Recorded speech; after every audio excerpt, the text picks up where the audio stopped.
what we're here to talk about today, aside from the athlete licensing company, Blue Raider football, is the Blue Bloods in the Round event happening on February 13th, right here in Murfreesboro, Tennessee. That's right. Coach, I gotta wonder, man, because this isn't something that happens every single year. You guys are involved and really kind of the face of this sucker.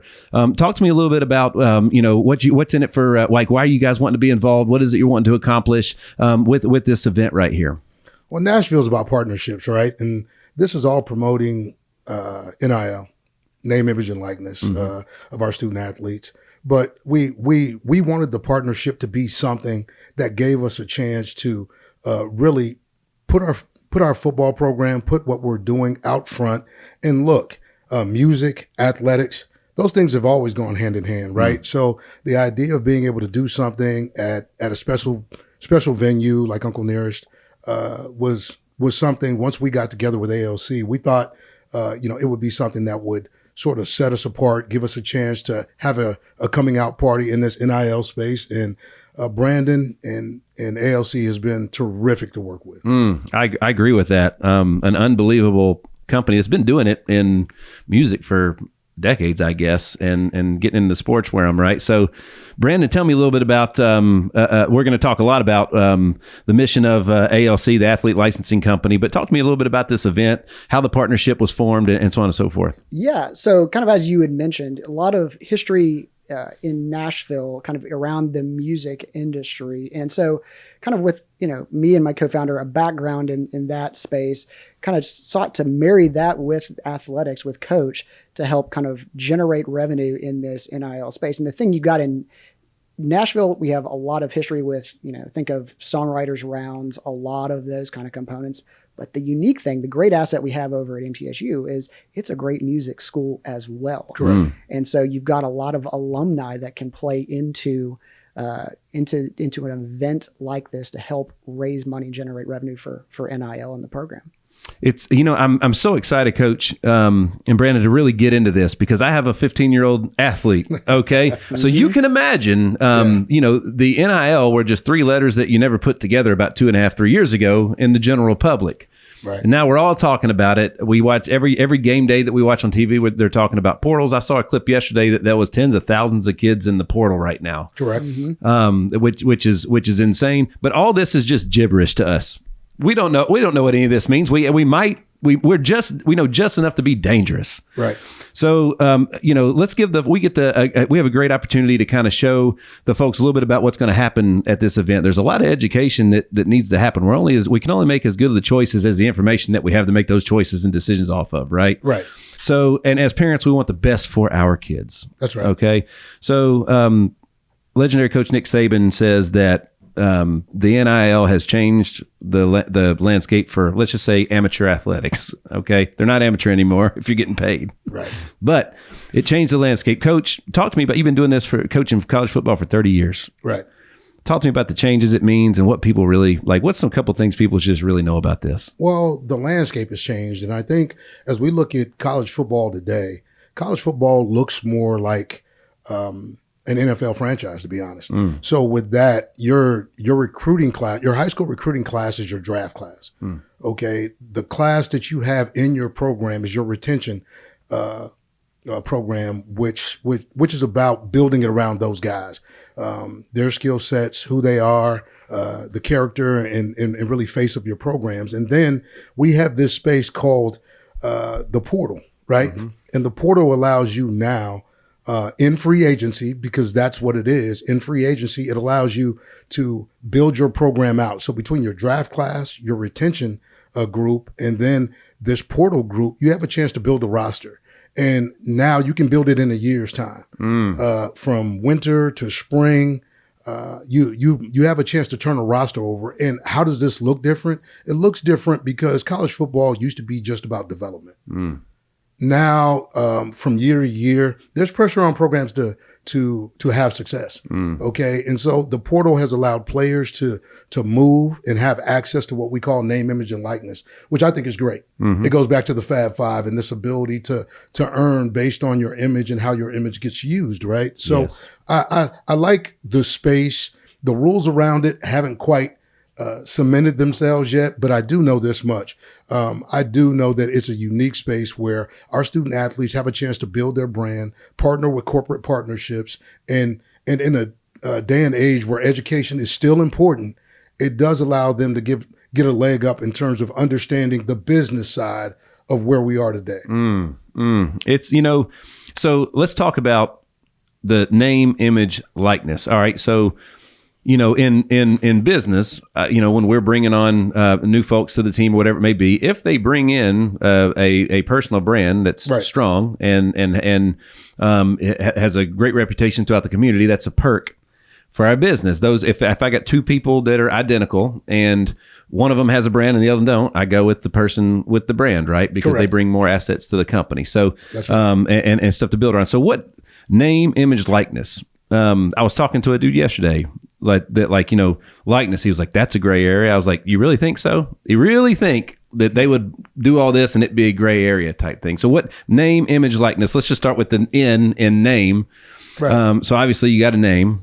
Right. You have to have a name, right? I think this much. People gravitate towards what they know. Mm-hmm. Okay, you know what a Snickers bar is. You know what an M&M, mint peanuts, whether they're just chocolate candies. You know what those are.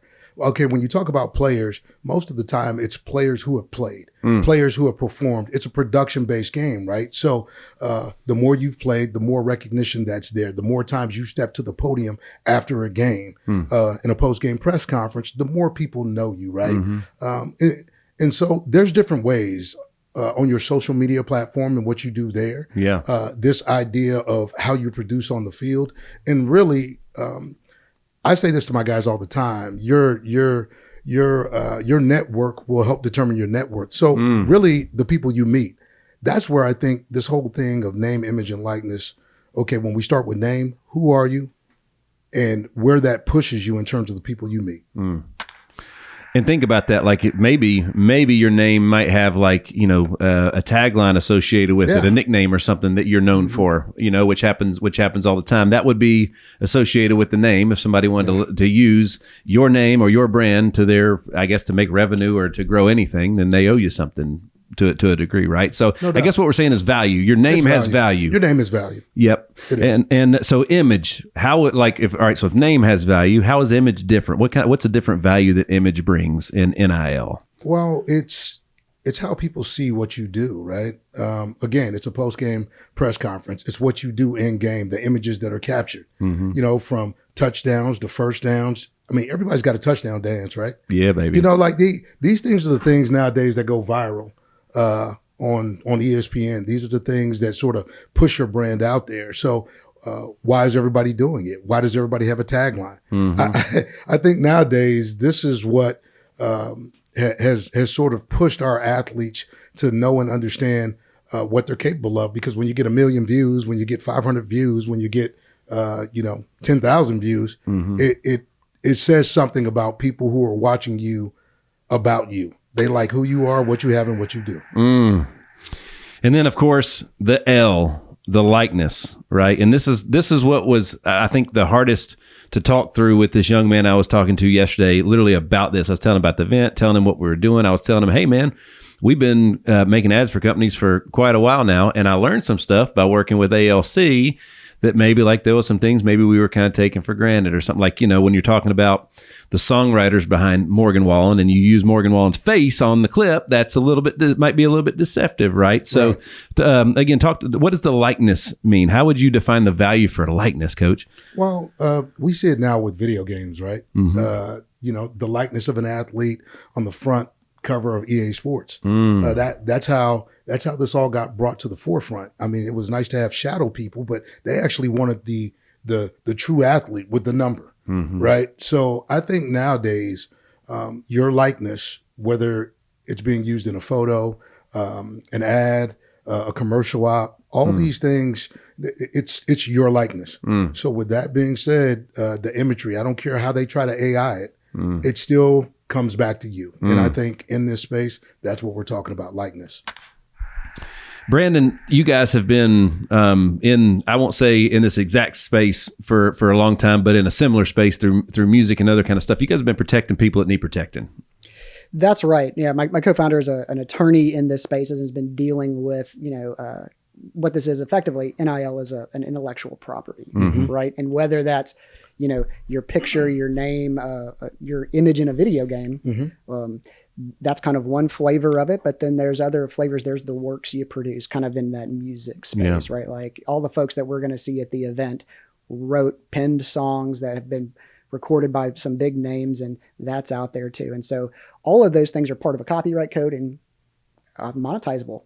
That's right. By different folks. And so you have to be very careful about how you're monetizing those things, how you're contracting to do those different things.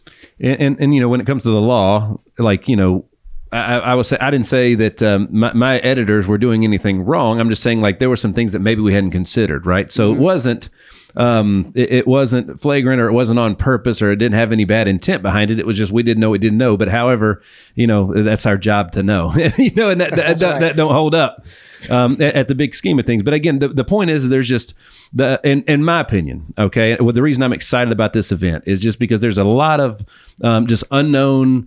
Let's just take my son, for example. He's actually got 24,000 subscribers on his YouTube. He's 15. It's awesome. Wow. He's got more than I do. Wow. That's impressive. I know he did it all by himself, and he's proud of it. But so what value does that even mean? What versus if it was 24,000 versus 240,000? So he might say, Dad, that's worth $1 million. To who?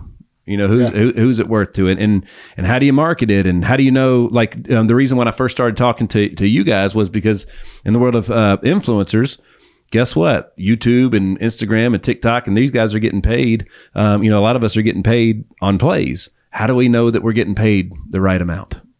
That's right, and so that's where we've kind of taken this party of a third-party administrator, and through our tech platform to kind of take those agreements, because when you sign up and you put something on YouTube, you sign an agreement, just like anything, right? Either whether you think of it as an actual signing or you're clicking that I accept the terms and conditions down at the bottom, you are adhering to an agreement. And so that's what a third-party administrator does is takes a look at all of those kind of components that are coming in and says, hey, let's compare it to that original agreement. And does that actually, are the two jiving? Coach, so I can imagine that this is extremely valuable to all aspects of a major program like yours. Okay, so right. from the players and whatnot, but let's talk about what it means from a program and a coaching perspective. How does this impact the stuff that you guys are having to keep up with? College used to be a developmental place. That was the main purpose of it. Right now, you're trying to do that, and all the stuff that the pros have been at the professional level has been doing forever. It's got to be complicated and tough, man. Well, when you start to talk about contracts, it starts to move into this space of transactional, right? I mean, transformational versus transactional. And I think you can be both. Really what I look at is, does a young man love football? And if he loves football, then how do we make sure that we can give a better product back to parents than the one they drop off? And in the same space, make sure that we can help them capitalize on the value of who they are. Okay. And I think that's something for me that I've always taken seriously. And, at MTSU, I think we found different ways to be able to do that. We started with a program called the Blue Collar Project. And the Blue Collar Project is about creating this connection between community and student athletes, right? We live in a blue collar place in Murfreesboro. And I think, that along with what we're doing with the Blue Bloods and around, it's organic. It's pretty cool. It's this way of creating connection again between our athletes, our community, like the space that we're in, and then getting our student athletes to know and understand that, it takes no talent to be kind. It takes no talent to make sure that you step through these spaces and make these places better than the way, or leave them better than the way you found them. And that's important. Man, I couldn't agree more. And again, as a parent, 20 years ago, when the return on investment for college was different than it is today. Correct. And that's the biggest thing that I think that maybe a lot of us forget to pay attention to is there's a time and maybe a monetization investment that is being put in from multiple different parties, and there has to be equal value or equal return. And one of the hardest things to do as a parent is know what the right things to measure are when you're talking about your kids. Even in the world of travel baseball,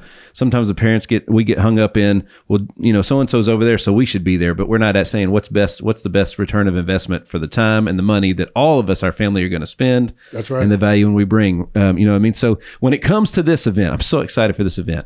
What are, Coach, what are some things that, like, imagine going to church and you got to hear from the pastor before you got there, folks, this is what you need to pay attention to today. Be listening for it. Right. When you hear it, you'll know it. What are some things that everybody in attendance to this sucker, because I know there's already been hundreds of tickets sold. What's some things that they should be coming to pay attention to so that when they leave, they're like, yep, we got what we came for? Well, we're talking about an intimate experience, right? I think nowadays you can pay for a lot of things. Okay. And sometimes what you're getting. You're going to come to an event where it's going to be intimate. There's going to be this exchange of not just music, but really of relationship capital.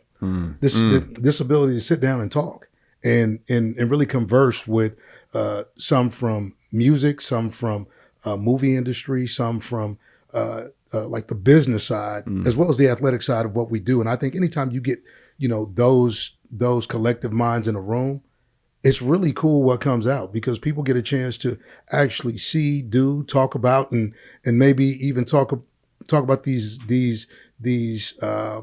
initiatives that sort of push what we're doing forward. So I think for us, it is about getting different people in a room of artistic backgrounds, as well as ethnicities, to be able to talk about the space that we're in, college athletics, something that they love, and music. Because again, music and athletics, those things go hand in hand in where we are today. Entertainment, music, athletics is pretty cool. It's a pretty cool combination.